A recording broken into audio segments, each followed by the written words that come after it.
190 अरब रुपए इन्होंने इस वक्त जो है ना नहीं दे रहे हैं। ये फाटा के फंड्स हैं और ये हमारे नेट हाइडल प्रॉफिट्स के फंड्स हैं।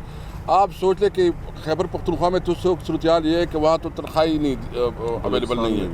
बलूचिस्तान में भी इस तरह हो रहा है और कश्मीर और गिलगित बल्तिस्तान में भी उन्होंने अब सारी फंड रोक के रखे हुए हैं। मुझे समझ नहीं आ रही है कि कर क्या रहे हैं, इसका मकसद क्या है। भाई आवाम के पास जाओ, आपसे नहीं हो रहा, 13 लोग हैं, आप जो है नहीं कंट्रोल कर सकते। ज़रूरत इस बात की है कि फौरी इलेक्शन हो ताकि नई मैंडेट के साथ जो है ना नई असम्बली आए और नया बजट पेश करे। बस हम जो आए थे जी वही बात कि प्रोसेस जो है वो डिप्टी स्पीकर कासिम सूरी साहब बतौर स्पीकर पूरा कर चुके थे, सिर्फ नोटिफिकेशन होना बाकी था। हम आए हैं आज स्पीकर के पास कि उन 127 में से 11 को आपने पिक एंड चूज़ किया अपने सियासी मकासद के लिए। उनमें भी अल्हम्दुलिल्लाह इमरान खान जीत गए।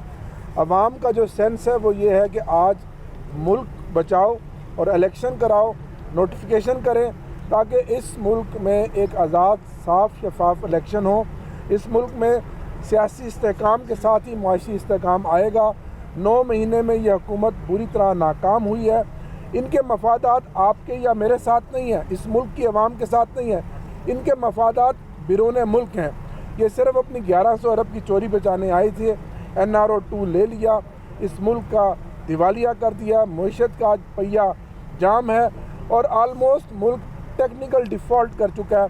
अगले 2 हफ्ते बहुत अहम है और ये एक ही हल है कि आप इलेक्शन कराएं ताकि इस मुल्क में जो भी हुकूमत आए वो आवाम की उमंगों के मुताबिक आए और फिर मुल्क आगे बढ़े।